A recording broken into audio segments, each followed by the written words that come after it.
언론의 인자의 해석을 들어야 이 세상을 보는 눈이 말이야. 세상을 보는 눈이. 하하하. 아이고. 아이고, 오늘은 틀림없이 난 교회 안 나올 줄 알았는데. 아니, 나와야죠. 이야. 어제 방송했는데 채팅창에 네. 빠지지 말라고 막 글이 막혔어요. 이야. 진짜 이제 신실한 성도가 됐어.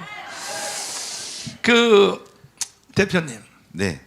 우리는 이렇게 목숨 걸고 하는데 정당 정치인들이 말이야 사기를 치고 있다니까요. 예. 이 원래 야당은 원래 그렇다고 쳐. 그거는 원래 목표가 이재명의 목표가 연방제 통일이요. 그 다음에 주한미군 철수고. 그렇죠. 그 다음에 이재명의 그 자서전을 보면요, 이 대한민국을 혁명하는 자서전 보니까 이거 여러분 이거요.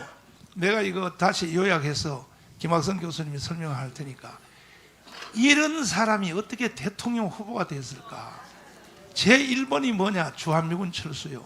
주한미군 철수. 대한민국 혁명하라 이재명의 척이라고. 주한미군 철수. 두 번째가 뭐냐? 연방제 통일이요. 연방제 통일하면 돼, 안 돼? 안 됩니다. 세 번째가요, 더 끔찍 놀라는 게 뭔지 알아요? 진짜요, 이거요. 문재인보다 더 무서운 놈이야. 왜? 우리나라에 있는 모든 30대 재벌의 주식을 국가가 다 환수해서 똑같이 국민주로 나눠준다 그래요. 대표님, 요거는 해설 한번 해야 돼요. 주식을 다 회수해서 국민주로 삼성부터 시작해서 현대, SK 다 LG 다 뺏어서 국민들한테 똑같이 나눠준다. 그러면 어떻게 될까요? 대한민국이 망하는 거죠. 왜 망해요? 기업이 망하는 거죠. 그거 완전히. 여러분들 지금 네. 삼성, 현대, LG가 대한민국 상속세 제도로 이어지면 이제 다음은 없어지는 겁니다. 왜냐? 상속세가 최대 60%까지 나와요. 그거 이제 그렇게 맨 처음에 30 내죠. 그렇지.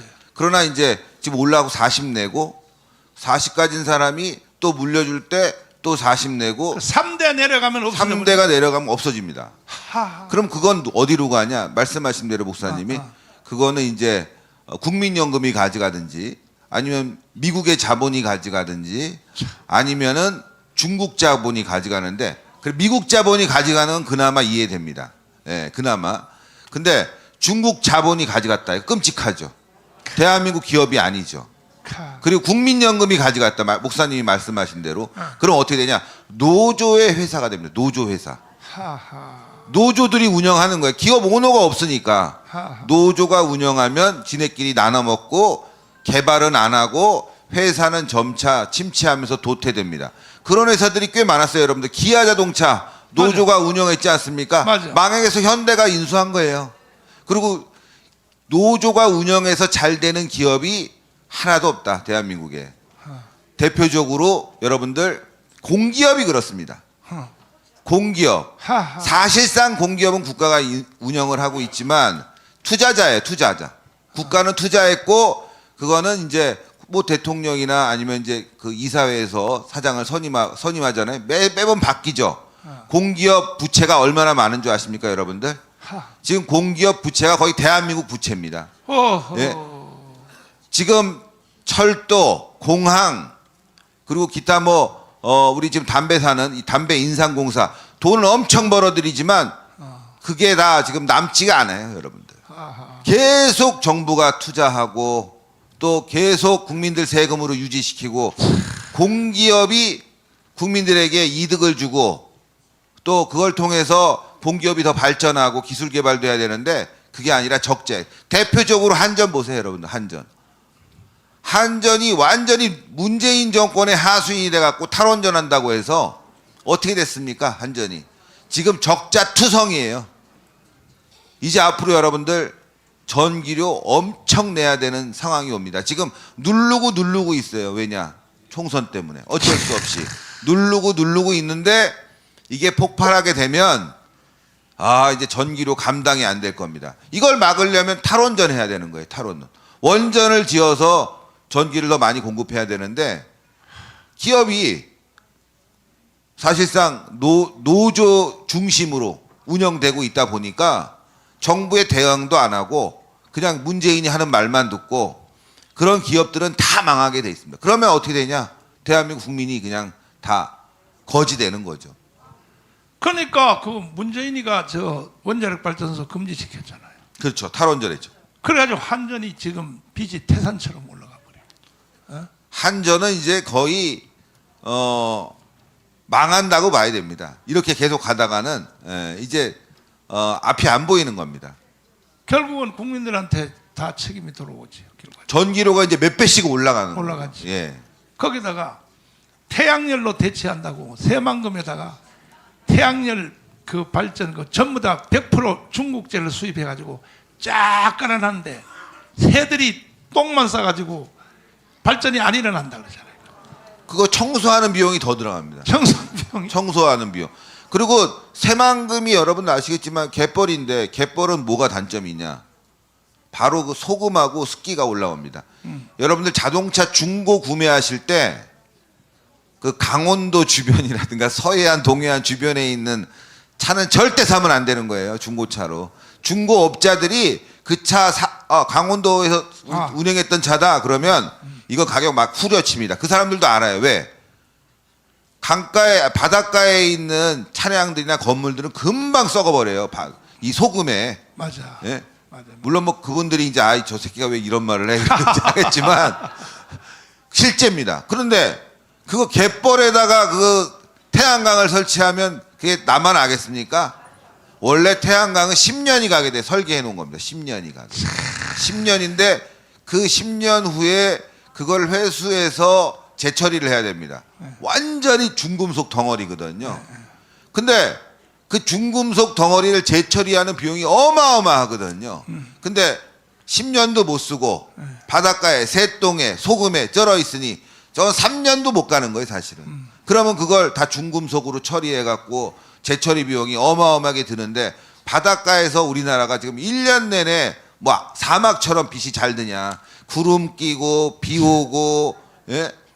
뭐 여러 가지 해풍이 불고 그거는 그야말로 그 업자한테 돈 벌어주기 위해서 문재인 정권에서 조작질한 거다. 사기친 거다. 대국민 사기입니다. 기가 막혀. 제가 다 뜯어내버려야 돼. 태양광은요 잘 돼도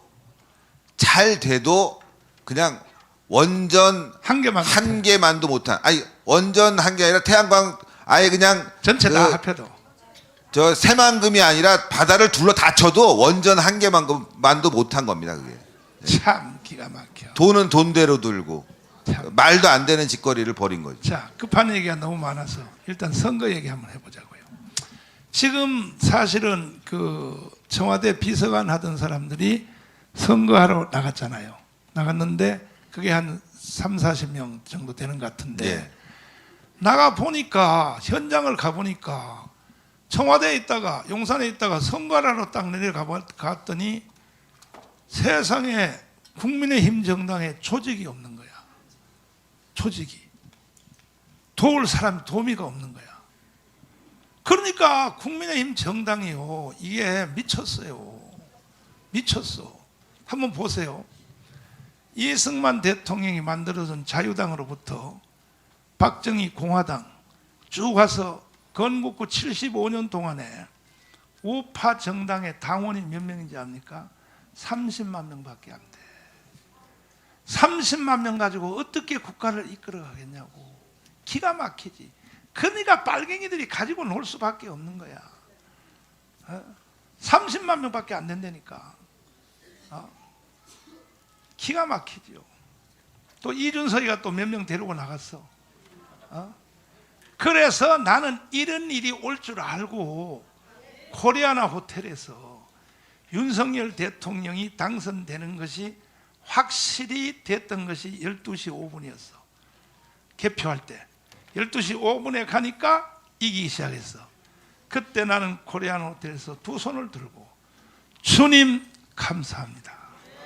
이 나라를 살려줘서 감사합니다 하고 그때 바로 내가 얼마나 영적 감각이 빠른지 보세요. 주님, 다음은 총선입니다. 총선에서 200석 하게 하여 주세요. 아멘. 이렇게 기도 끝나고 그 다음 날부터 마음속에 계획을 가지고 계속 조직 외에는 힘이 없는 거야. 그래서 우리가 2년 동안 조직해서 자유마을 조직이 완성이 된 거예요. 내려가 보니까 청와대 비서관하는 사람이 내려가 보니까 선거할 사람이 없는 거예요. 당의 조직이 없는 거야. 물어보니까 이거는 자유마을 조직밖에 없다 그래서 지금 막 날 보고 전화 와서 살려달라고 막 난리요. 어떻게 해야 돼? 그 새끼들 살려줘야 돼. 어떻게 해야 돼? 자유통일당이 살아야죠. 자유통일당이. 그러면 우리가 윈윈하면 되지.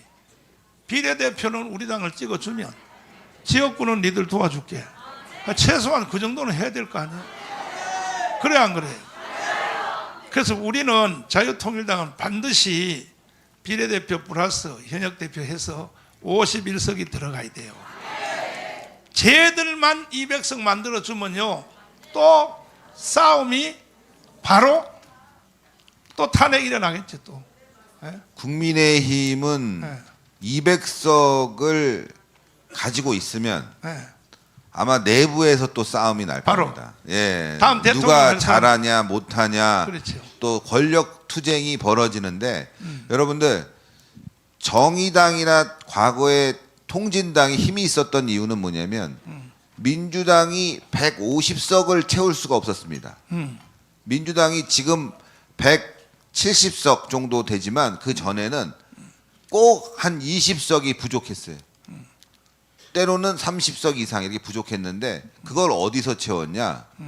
정의당이라든가 통진당 세력 이런 세력들이 보태준 거예요. 그래야 150석 가까이 가니까. 그러니까 정의당이나 통진당에 목을 맬 수뿐이 없는 거예요. 뭘 하고 싶어도 그쪽에 끌려다니면서 계속 구걸을 하면서 계속 점진적으로 민주당은 좌쪽으로 끌려간 거죠. 민주당이 좌쪽으로 끌려가면 좋은데 오히려 국민의힘, 과거 한나라당, 새누리당, 지금 국민의힘까지도 계속 좌쪽으로 끌려간 건 무엇 때문이냐? 바로 그런 제3지대에 있는 정의당, 통진당 세력 같은 세력들이 계속 그 별거 아닌 아주 소수 정당으로 전체적인 판을 끌고 간 거죠.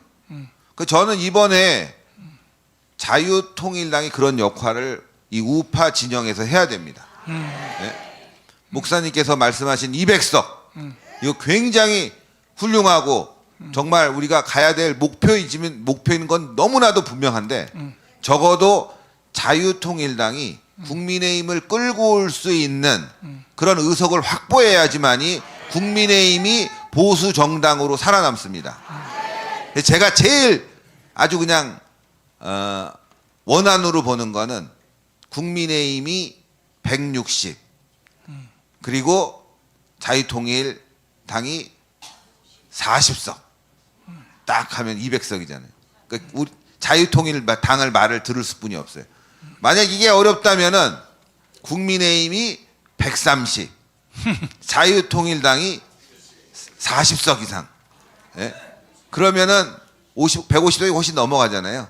끌려올 수뿐이 없는 거예요. 어쨌건 이렇게 정당 비율이 숫자가 아닌 어떤 세력의 의중을 담을 수 있는 이런 의석이 분명히 이번에 확보돼야 되는데 국민의힘은 견제 세력이 그동안 하나도 없었습니다. 보수 정당으로서 견제 세력이 있었으면 국민의힘이 저렇게 나약하지 않았을 거예요. 자, 또 그리고 국민들도 제대로 된 선택을 했겠죠. 자, 우리가 그 4월 10일 날 국민의힘 정당 더하기 우리 자유통일당이 합해서 우리가 200석을 한다 해도 새로 선거한 국회의원들이 국회가 열리는 것은 6월 1일이잖아요. 네. 그러면 4월 10일 날 선거를 했어. 그러면 6월 1일까지는 현재 180석 쟤들이 그대로 국회의원이 나죠. 그렇죠. 그러면 나갔다 그래도 찬스는 건국 후에 이때 한 번밖에 없다. 나라를 엎어버리고 연방제로 가는 길은 이거밖에 없다 그러면 지금 현재 180석 가지고 있는 쟤들이 민노총, 정교조, 또 더불어민주당 다 나와서 광화문에서 이제 기회가 2달밖에 없거든. 4월 10일 선거 끝나고 5월달, 6월달이니까 걔들이 국가를 엎기 위한 4.19와 5.16 같은 난동을 부를 것 같아요, 안 부를 것 같아요? 당연히 하겠죠. 당연히. 예, 당연입니다. 그렇죠. 네, 왜냐하면 기회가 그때밖에 없으니까. 그렇죠. 기회가. 근데 그걸 막을 수 있는 세력은 국회가 아닙니다. 어. 광장에서 종북 좌파 세력과 대항할 수 있는 세력은 바로 전광훈 목사님과 우리 광화문 세력뿐이 없는 거죠. 지금 여러분들 윤석열 정부 지지율이 뭐 30%대, 뭐 40%대인데 이거 벌써 광화문이 난동이 났습니다. 이명박 정부 때 한번 생각해 보세요. 맞아. 대통령 지지율이 40% 근접했는데도 불구하고 광우병 촛불 난동 났습니다. 진짜 그때 막을 수 있는 우파 세력이 없었어요. 맞아. 박근혜 정부 때 탄핵은 정말 어이가 없었지만 그때도 한번 생각해 보시면 그렇게 많은 사람들이 나왔음에도 불구하고 광화문 세력을 이기지 못했습니다. 맞아. 결국 탄핵으로 갔죠. 지금 만약에 좌파들이 결집했으면 걔네는 지금 거의 한 180석 되는 데다가 지금 세력이 아주 창궐했습니다. 그렇지. MBC 사장 하나 못 바꾸고 있어요, 우리가. 근데 여기에 광화문에 나와서 쟤네들이 난동 부렸으면 제2의 촛불 난동 벌어지고 윤석열 정부 무너졌습니다. 무너질 수뿐이 없는 상황으로 할 거야. 자고 나면은 광화문에서 집회 일어나고 자고 나면 뭐 쟤네들이 큰 동상 세워서 거기에 윤석열 대통령, 김건희 여사 거기 무슨 이상한 파우치 막 명품백이라고 해갖고 막 홍보하고 하면서 아마 주말마다 난리를 쳤을 거예요. 근데 왜 못하냐? 지네들에게 대항하는 세력이 있기 때문에. 그거보다 훨씬 더 큰 세력. 그것도 오늘 모여라! 하루만 시간을 줬는데 광화문에 수십만 명 모인다? 이건 BTS도 못합니다, 여러분. 네, BTS도 기획하려면 한 6, 7개월 준비해갖고 10만 명 모으는 거예요. 근데 목사님이 이제 모이자! 그러면 광화문에 수십만 명이 모이니까 저자들이 함부로 이 종북 좌파 세력들이 광화문에 못 나오는 거예요. 이길 수가 없어요. 또 하나 이유는 뭐냐? 배가 불렀어요. 저놈들도. 맞아. 좌파들도 배가 불러갖고요. 요즘은 끼었어. 이거 안 주면은 안 움직여요. 기름이 예, 끼었어. 기름이 껴서. 근데 지금 정권이 교체됐고 윤석열 대통령이 너무너무 잘한 게 있습니다. 저는 그래서 윤석열 대통령이 전광훈 목사님과 딱 손을 잡았기 때문에 이걸 막을 수 있었다. 왜? 좌파들에게 지원금 다 끊어놔 버렸어요. 이게 없으니까 못 나오는 거예요. 그리고 전광훈 목사님이 광화문에 호랑이처럼 딱 버티고 있으니까 못 나오는 거야. 이 고마움을 누가 제일 잘 알아야 되냐? 바로 국민의힘이 제일 잘 알아야 되고 한동훈 비대위원장이 잘 알아야 되는 거예요. 그래서 이번에 200석하고 총선 승리하려면 전광훈 목사님 찾아뵙고 상의하라. 그렇게 얘기하는데도 참 답답합니다. 또 하나 자유통일당 여러분들 이게 굉장히 중요합니다. 근데 지금 위성정당 만든다는 거 아닙니까? 국민의힘이. 자, 위성정당 왜 만드는 거야? 그래서 제가 대표를 찾아봤어요. 대표가 누가 하나?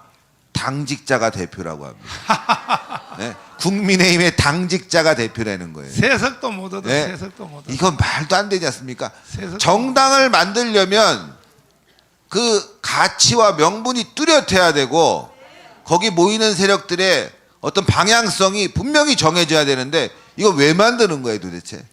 그럴 바에는 자유통일당이 우파의 선봉대이고 그동안의 대한민국의 정체성을 분명히 지켜왔다.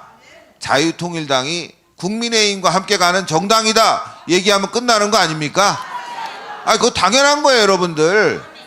근데 그나마도 그거를 갖다가 지네들이 하려고 하는 모습을 보면서 야, 우리 정신 똑바로 차려야 된다.